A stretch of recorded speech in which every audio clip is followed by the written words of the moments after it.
Have you ever wondered why a man, who seems so powerful in public, can crumble in private when faced with a woman's silence? It is because silence is not the absence of sound, but the presence of mystery.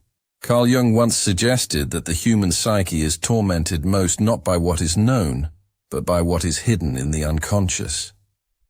And in a woman's silence, a man meets the most unsettling mirror, the projection of his own shadow. Silence unsettles the male ego because the ego thrives on response. It feeds on acknowledgement, whether through praise, conflict, or validation. Yet when a woman chooses silence, she refuses to play the game of his ego. She withdraws from the performance, and suddenly he is left alone on stage with no audience to admire him, no critic to fight, no partner to reassure him of his importance. His mind begins to spiral, haunted not by her words, but by the ones he imagines she could have spoken. This is the secret cruelty of silence. It allows the man's unconscious fears, regrets, and longings to surface in the vacuum she has created.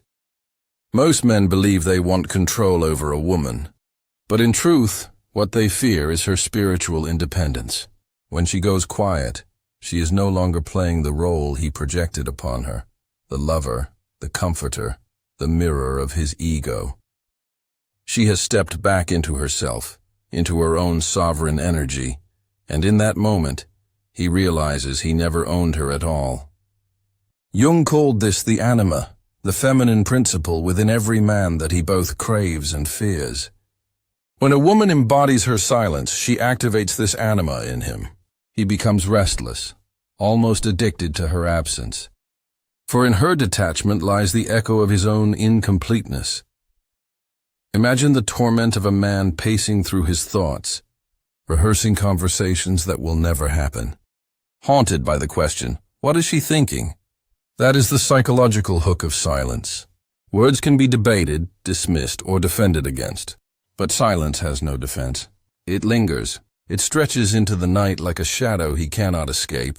And in that haunted space the truth arises, that his power over her was always fragile, an illusion maintained only by her participation.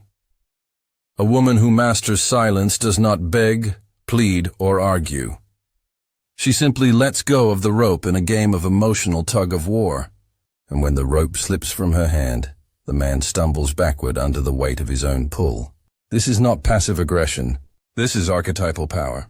It is the quiet authority of the queen who does not need to explain herself, the priestess who communes with mystery, the wise woman who knows that words are wasted where presence is enough.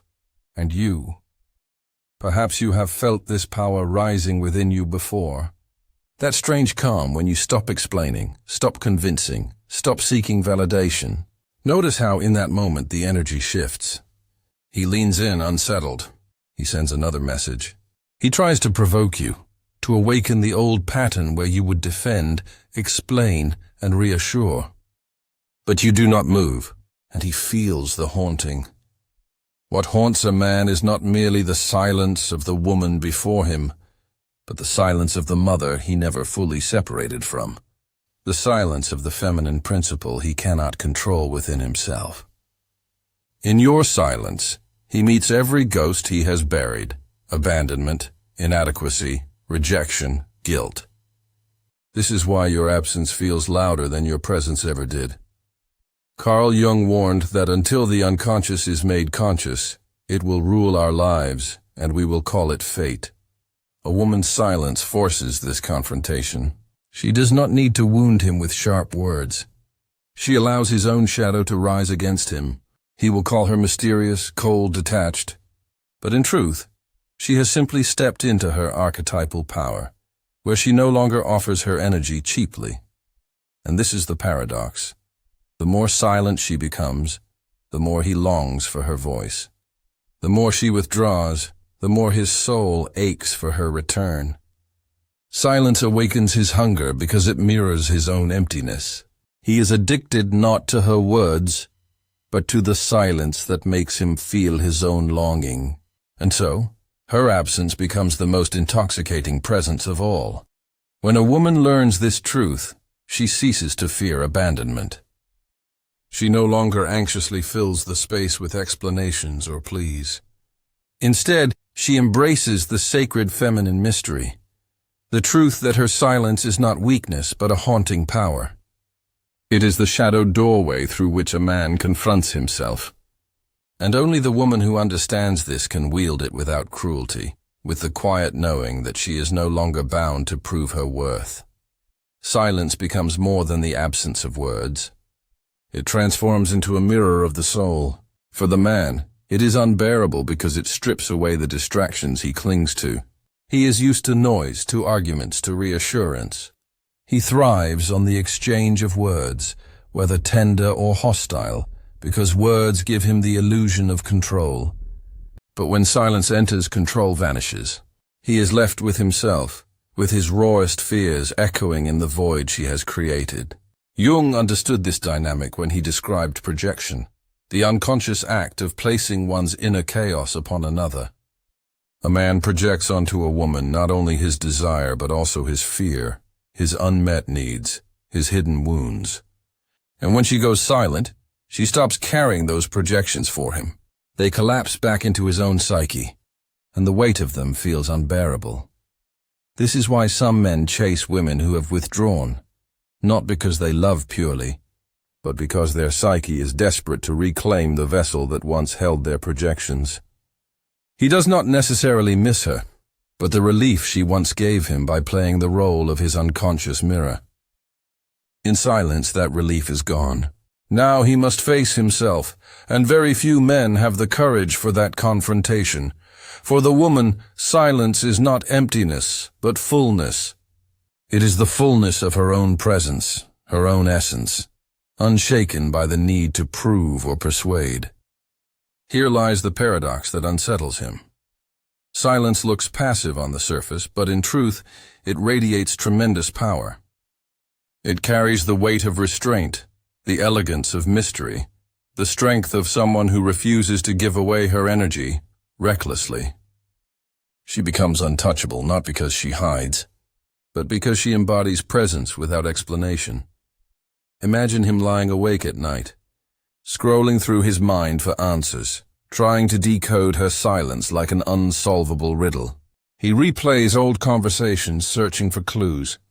He remembers every glance, every tone of voice, every unspoken hesitation. Her silence has opened a wound that words cannot heal. For silence activates his imagination, and the imagination is far crueler than reality. What he imagines she thinks is far more haunting than what she could ever say. And so the silence becomes not an absence, but an invasion. It fills his every thought. The Stoics, too, recognized this torment. Marcus Aurelius wrote of the danger of being enslaved by one's passions, and here, passion takes the form of obsession. The silent woman becomes his master, not because she tries, but because he cannot master himself. He wishes to control her, but he cannot. He wishes to provoke her, but she remains still. He wishes to define her, but she has slipped into mystery, and in that mystery lies his downfall. For you, the silence is a sacred tool.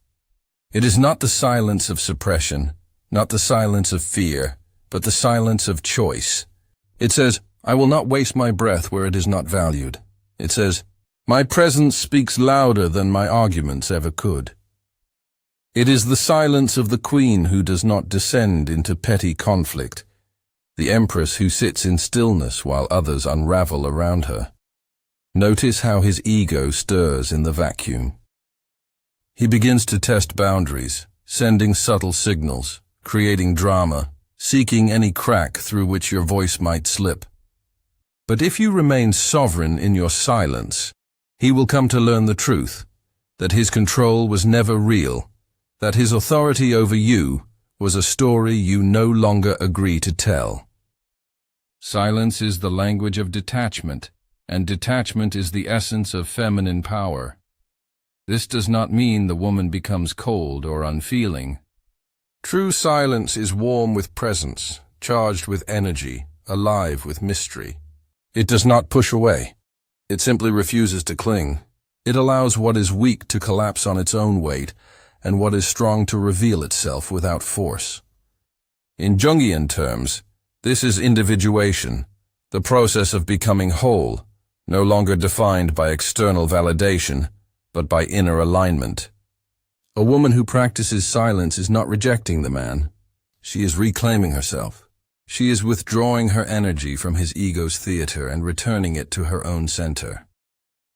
And this return unsettles him, because he realizes that her silence is not punishment, but liberation. She has freed herself from his grip, and in doing so, she has exposed how fragile that grip truly was.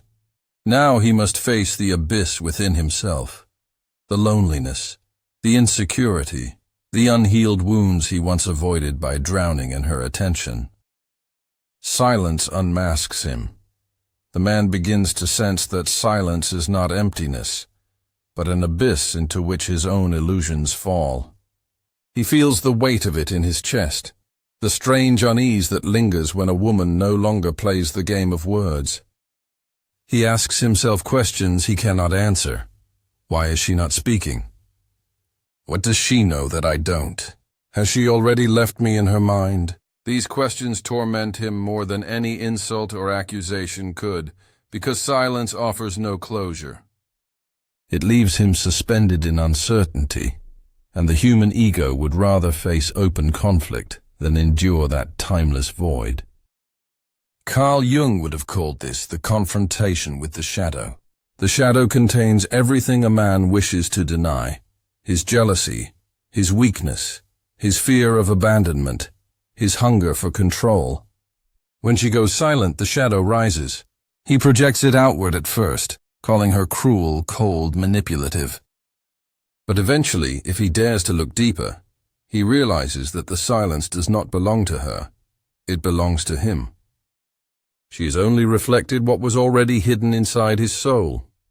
For the woman, silence is not merely absence. It is discipline. It is the refusal to betray her own dignity for the sake of immediate validation. It is a conscious choice to resist the urge to explain herself into exhaustion, to argue until her spirit feels drained. She no longer performs. Instead, she allows space to speak on her behalf. In doing so, she enters a different archetypal field. No longer the nurturer who soothes, no longer the maiden who seeks approval, but the sovereign feminine who carries herself like a mystery that cannot be forced open. The silence unsettles because it resists reduction. Men are used to reducing women into categories they can understand: emotional, needy, clingy, complicated. But silence denies categorization. It whispers of depth too vast to be contained by such small words. It says without speaking, "You do not know me. You never did." And this unknowing is unbearable. For to a man's ego, the feminine must always be defined, controlled, named. When she becomes nameless, he is forced to see her not as a role, but as a force, something he cannot possess.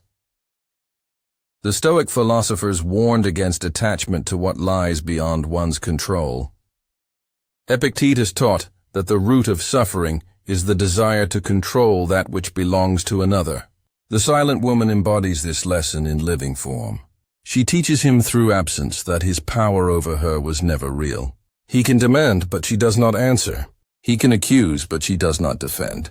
He can flatter, but she does not melt. His usual weapons become useless, and he is left confronting his own helplessness. In this space, something extraordinary happens.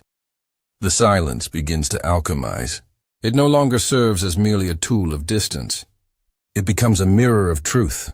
He realizes how much of his identity was tied to her response, how fragile his ego becomes without the scaffolding of her words. And she realizes how easily words can be stolen, twisted, or ignored, while silence remains incorruptible. Words can betray. Silence never does. It stays pure, untouched, sovereign. Imagine her walking through the room without a single word, and yet every eye follows her. Imagine her presence at the table, speaking less than anyone, and yet her absence of speech commands more gravity than the loudest voice. This is the paradox of silence. It multiplies presence. The less she speaks, the more she is felt. The more she withdraws, the more her energy expands into the psychic field. He cannot escape it, for he senses her even when she is gone. Silence does not disappear. It lingers like perfume in an empty room, like the imprint of a dream upon waking. The danger lies in misunderstanding this power. Silence is not meant to manipulate. It is not the weapon of a woman playing games. It is sacred when it arises from authenticity, from the refusal to betray her worth. It is the pause where she reclaims her essence, the sacred gap where she stops feeding cycles of drama that only drain her spirit. In that sacred gap, she becomes whole again, and her wholeness terrifies him because it reminds him of his own fragmentation. Jung believed that true relationship begins only when two whole beings meet, not when one bleeds into the other for survival. Silence is the path back to wholeness. When she chooses it, she is saying without words, "I am enough without your validation. I do not need to explain myself into love. My essence speaks louder than sound." And he, caught in the echo of that essence, realizes that her silence has become his loudest teacher. There is a moment when silence stops being external and begins to live inside him. It follows him into the places where he once felt secure. At work, his mind drifts, restless, circling back to the unanswered space she left behind. Among friends, he laughs, but the sound feels hollow, because silence has already claimed the deeper parts of him. It seeps into his nights, where sleep is fractured, and dreams replay fragments of her gaze, her stillness, her withdrawal. What began as her choice becomes his haunting. This haunting is not mystical, though it feels like sorcery to him. It is psychological. Jung wrote of the anima, the feminine image that lives within every man, shaping his longing, his dreams, his hunger. When a woman withdraws into silence, she awakens his anima. He feels a split inside himself, for the external woman is no longer available to soothe him, and so he turns inward, encountering the feminine within. Yet, if he has neglected this part of himself, if he has denied his vulnerability, ignored his tenderness, suppressed his intuition, then the awakening becomes torment. Her silence forces him into a confrontation with the very qualities he has rejected. And so the more he resists, the deeper her absence digs into him. He becomes restless, pacing like a man trapped in his own psyche. He tells himself stories. She is cruel. She is manipulative. She is testing him. But these are only defenses against the deeper truth, that he is unraveling not because of what she has done, but because of what she has withheld. In her silence, he meets his dependency, his fragility, his addiction to being mirrored. For the woman, this is not vengeance, but liberation. She has discovered the ancient truth that silence carries more weight than noise. Words often fall upon deaf ears, twisted or minimized, but silence cannot be denied. It commands recognition even in resistance. By refusing to engage, she refuses to be consumed. She steps back from the endless loop of justification and enters the stillness of her own presence. This stillness is not void. It is fullness, alive with self-respect and quiet strength. In the archetypal language, she shifts from being the muse who inspires him to the priestess who initiates him. Silence becomes initiation, not punishment. It calls him to grow, to see beyond his ego, to mature into a man who can face the void without collapsing. Most men fail this initiation. They return to old patterns, anger, control, desperate pursuit. But a few, the rare few, begin to listen. They hear in her silence the echo of their own soul, calling them to wakefulness. And you who are listening, you must know this truth. Silence is not emptiness. It is mastery. It is not weakness. It is sovereignty. It is the refusal to negotiate with disrespect, the refusal to diminish yourself through endless explanations. When you choose silence, you choose yourself. You signal to the world that your worth is not up for debate. You embody the truth that your presence alone carries weight, and that anyone who cannot respect it does not deserve it.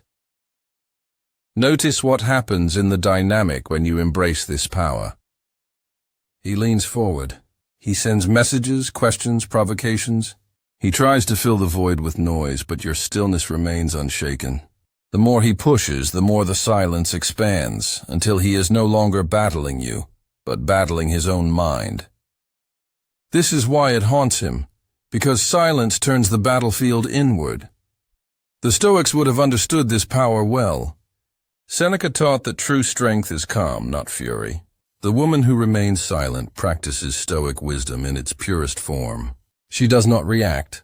She responds with absence. She embodies control not by dominating him, but by mastering herself. Her restraint becomes her crown. Her composure becomes her weapon. And her silence, more than any speech, exposes the fragility of his ego. Carl Jung believed that the feminine carries within her the mystery of the unconscious, the doorway to what man cannot yet see in himself. Silence is that doorway. When she closes her lips, she opens the deeper chamber of mystery. He feels drawn toward it even as it terrifies him.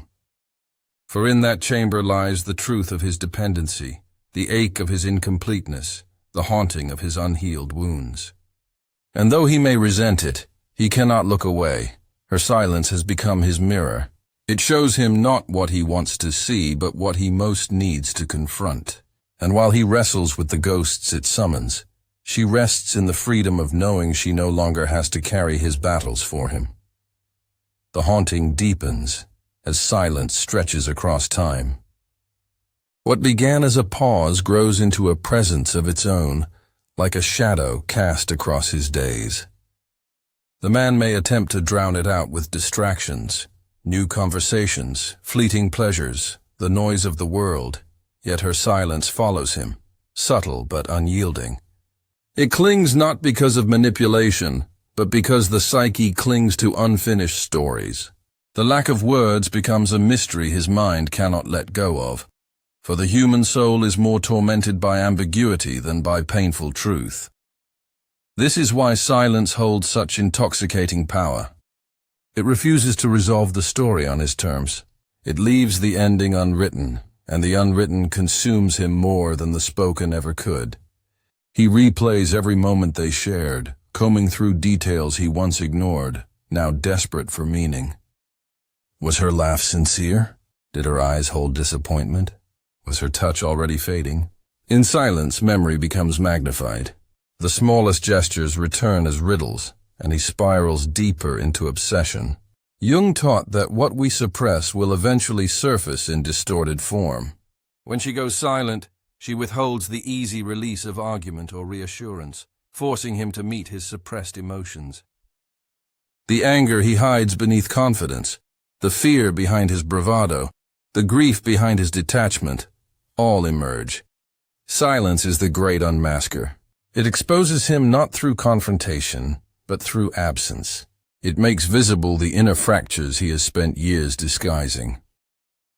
For the woman, this is not performance, but sacred boundary. She knows that explaining herself endlessly is not the path to dignity. She has seen how words can be twisted into weapons, how energy poured into justification leaves her drained. Silence becomes her act of self-preservation, but also of power. It is not that she withholds out of cruelty. She simply refuses to trade her essence for scraps of validation. In her quiet, she declares, "I am not yours to consume. My worth is not defined by your acknowledgement. I exist beyond your grasp." And the man, though he may rage against it, feels this declaration in his bones. He senses her slipping into archetype, no longer merely the woman before him, but something larger, untouchable, eternal. She becomes for him the eternal feminine Jung described, the anima that shapes his psyche. He begins to realize he never truly saw her as she was, only as he projected her to be. Her silence tears away the mask, revealing the gap between reality and illusion. This is why it haunts him. It forces him to see not only her sovereignty, but also his blindness. The Stoics would recognize her choice as the highest form of discipline. Marcus Aurelius wrote, "The best revenge is not to be like your enemy." Her silence is not revenge but mastery, a refusal to mirror his noise with more noise. Instead, she holds her ground in stillness, proving that dignity does not need to raise its voice. Epictetus would remind us that power lies not in what others do, but in how we choose to respond. By choosing silence, she chooses sovereignty. She chooses not to give her power away. And what of you, the one listening now? Perhaps you have felt the pull to break silence, to explain yourself into exhaustion, to chase after understanding. Perhaps you have feared that your quiet would be mistaken for weakness. Yet the truth is the opposite. Silence is not weakness, but the echo of inner strength. It is the art of restraint in a world addicted to noise. It is the wisdom of knowing that not every wound deserves your words, not every man deserves your explanation, not every conflict deserves your energy. Consider the image of the queen in her throne. She does not shout over her court to prove authority. Her presence is enough. When she speaks with purpose. When she is silent, her silence carries the weight of command. A woman who learns to embody such silence steps into this archetype. She moves from reactive to sovereign, from scattered to whole. And in her wholeness, she unsettles him, because he no longer holds the strings. This is the essence of feminine power, the ability to create space where ego cannot survive, where projections crumble, where truth emerges in its rawest form. Silence is not absence. It is an invitation to depth. It says, "If you wish to know me, you must rise to meet me in stillness. I will not descend into your noise," and so the haunting continues. He may try to fill the void, but the void is not hers to fill. It belongs to him, and until he learns to face it, her silence will echo louder than any voice. The longer silence lingers, the more it reshapes the terrain of their connection. For the man, every day without words feels like an unanswered question. He begins to notice that her absence has more influence over him than her presence ever did. This is the paradox Jung understood so well, that what is withdrawn from us becomes charged with psychic power. The woman who no longer explains herself, who no longer rushes to soothe or justify, becomes larger in his imagination than she ever was in reality. Silence amplifies her essence until it fills the room even in her absence. At first, he may fight against it. He may attempt to provoke her, to bait her into breaking her composure. A sharp message here, a subtle insult there, a desperate confession spoken half in anger, half in longing. But when no reply comes, he begins to lose himself in the very void he sought to control. His emotions spiral through anger, sorrow, and obsession, all cycling endlessly because silence provides no resolution. It is a mirror he cannot shatter. For the woman, this haunting is not her burden to carry, but her freedom to claim.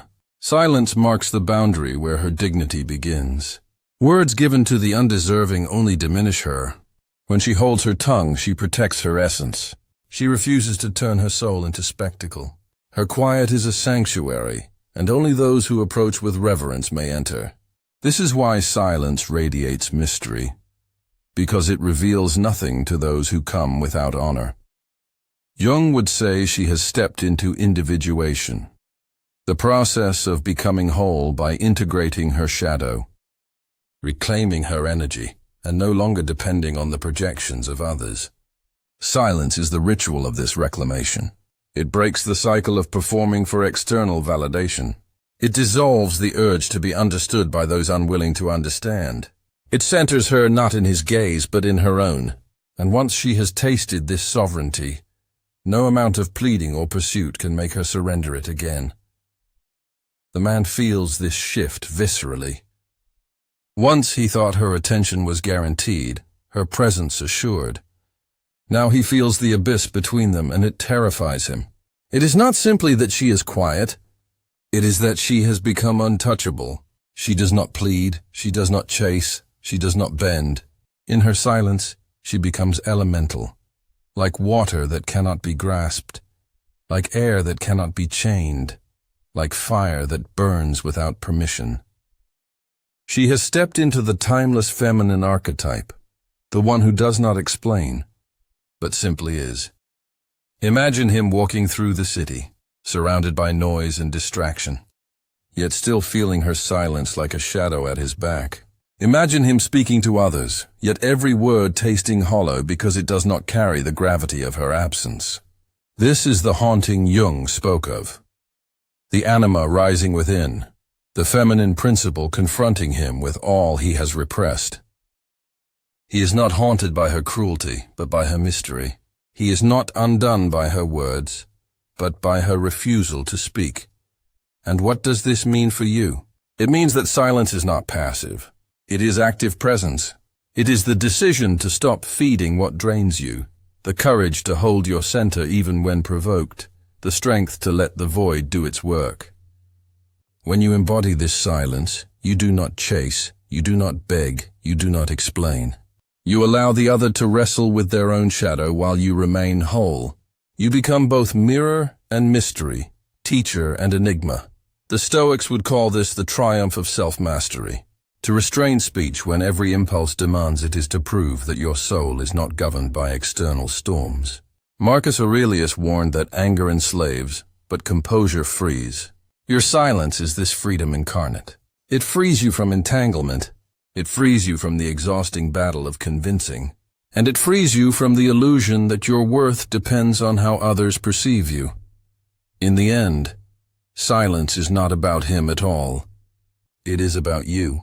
It is about standing firm in your sovereignty, about claiming the sacred truth that your essence requires no defense. A man may be haunted by it, but you are nourished by it. For in silence, you return to yourself, and in returning, you remember that your power was never in your words, but in your being. Silence eventually takes on the shape of inevitability. It becomes not just an absence between two people, but a law of nature he cannot defy. He begins to see that her quiet has shifted the balance of power entirely. Where once he fed on her responses, her laughter, her explanations, even her anger, now he is left to feed on echoes. He realizes that the dance only continues if she agrees to dance, and in her stillness, she has stepped away from the music. His steps now fall into emptiness. This is why silence haunts a man's soul. It is not cruelty but revelation. It shows him how fragile his control was, how dependent he had become on her emotional availability. Jung described this moment as the collapse of the persona, the mask a man wears to maintain his illusion of strength. Her silence strips that mask away, not through confrontation but through absence. Suddenly, he is naked in the face of his own dependency, and it terrifies him. For the woman, silence is not a weapon, but a mirror of her evolution. It signals that she no longer bargains with her dignity. She does not cheapen her soul with endless explanations. She has realized that her worth does not lie in whether or not he understands her. By withdrawing her words, she withdraws her energy from a place where it was not honored, and she pours it back into herself. This is not withdrawal from life, but return to life. Her life. In archetypal language, she is shifted into the realm of the sovereign feminine. The maiden sought approval, the lover sought union, the mother sought to heal. But the sovereign seeks nothing outside herself. She is whole in her silence, complete in her presence. She carries the aura of mystery not because she hides, but because she refuses to perform. And the man, who once depended on her reactions to affirm his role, now stands before her like a child before an oracle, desperate for answers that will never come in words. The haunting grows because silence activates imagination. He hears her voice where it is not. He projects meaning onto her absence, seeing signs where none exist. In dreams, she appears not as she was, but as an archetype, the eternal feminine he cannot possess, the anima that shapes his inner world. Jung knew this power. The woman becomes both muse and tormentor, not through action, but through stillness. Her silence is his unfinished story, and unfinished stories consume the soul. But you must understand this clearly. Silence is not manipulation when it rises from truth. It is manipulation when wielded to control, but it is power when chosen from dignity. Its essence lies in restraint, in refusing to betray your worth by spilling it where it is not cherished. Silence says, I will not fight for space in a heart that has no room for me. I will not shout into a void that cannot listen. I will not trade my peace for a battle I cannot win. The Stoics would recognize this as ultimate mastery. To rule oneself is greater than to rule others. Epictetus taught that no one can enslave the soul unless it consents. By choosing silence, you refuse that consent. You reclaim sovereignty over your energy, your time, your essence. You cease being a prisoner of reaction, and you become the architect of your own composure. Watch what unfolds when you hold to this silence. His strategies falter. His accusations lose their force. His charms ring hollow. He tries again and again to provoke a reaction, but the stillness remains. In time, he learns that the power he thought he held was never his. It was borrowed from your willingness to engage. Without your energy, his game collapses, and in the ruins of that collapse, he is left to face his own emptiness. For you, silence is not emptiness. It is fullness, rich with self-respect and inner knowing. It is the quiet of the woman who has walked through fire and no longer fears the flames. It is the poise of the one who has seen her own worth and refuses to sell it cheaply. Silence is your crown, your shield, your sanctuary. It does not diminish you. It completes you, and so the haunting remains with him, not because you sought to haunt, but because silence always reveals the truth. It shows him what he is without you. It shows him the shadow he has avoided. It shows him the fragile foundation of his ego, and in that revelation, he is undone. There comes a moment when silence no longer feels like resistance, but like transcendence. The woman who once felt compelled to explain, defend, or justify has shed that skin. Now she wears the aura of untouchability. It is not coldness that radiates from her, but an unmistakable serenity. A man feels it like the absence of oxygen, not violent, not loud, but suffocating in its inevitability. Her silence becomes the air he cannot breathe, the space he cannot fill, the truth he cannot escape. This is the paradox Jung pointed toward when he spoke of individuation. To withdraw from what does not honor the soul is to step closer to one's wholeness. For the feminine, silence can mark the threshold where she stops searching outside and begins cultivating within. He, on the other hand, experiences it as abandonment, because he has not yet faced his own unconscious dependency. The haunting does not come from her absence alone, but from the unmasking of how much he needed her presence. In this haunting, the male psyche wrestles with its shadow. All the arrogance, the bravado, the illusion of control, they shatter against her silence. He realizes, perhaps too late, that what he dismissed was the very source of his grounding. The Jungian shadow is not always the dark rage or lust we imagine. Sometimes it is softer, almost unbearable in its tenderness. His shadow is the recognition that he did love her, that he did rely on her, that his pride now stands amid ruins of his own making. And the silence amplifies this recognition, because there is no conversation to soften it. No words arrive to reassure him.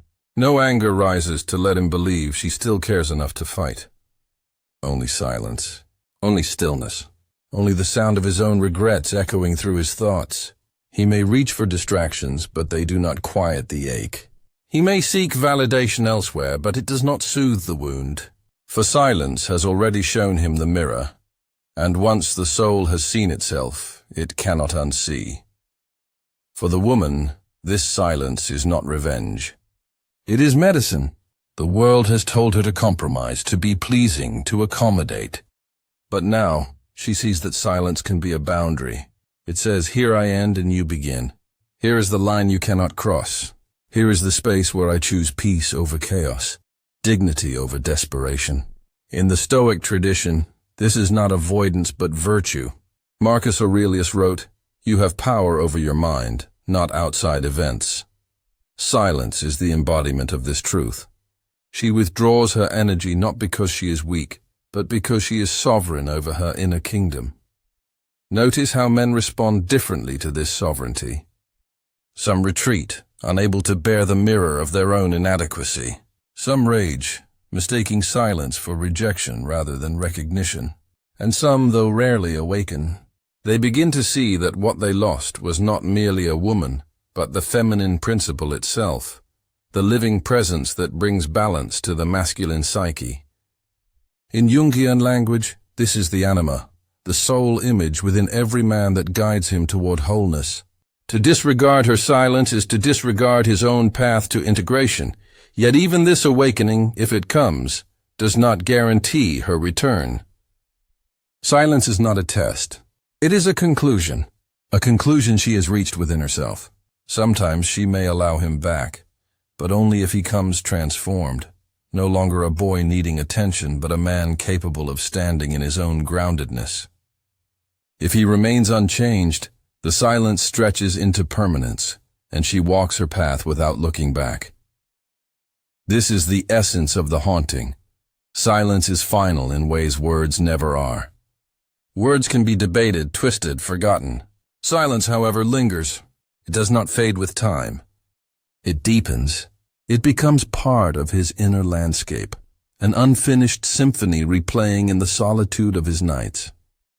And while he is haunted by what he lost, she is liberated by what she reclaimed, herself. The mystery of silence is that it both destroys and creates. It destroys illusions, false power, fragile egos. But it creates space for truth, for healing, for rebirth. The woman who embraces silence is no longer at war with herself. She ceases to beg for love, ceases to chase after clarity. Instead, she embodies clarity. Her presence is the answer, her silence the completion. She no longer needs to be heard to know she exists. She knows, and that knowing is enough, and in that knowing, she becomes unforgettable. The haunting of her silence is nothing more than the echo of her strength, the memory of her dignity, the truth of her sovereignty. It is the haunting of a man who finally understands that the greatest sound he lost was not her words, but her willingness to speak to him at all.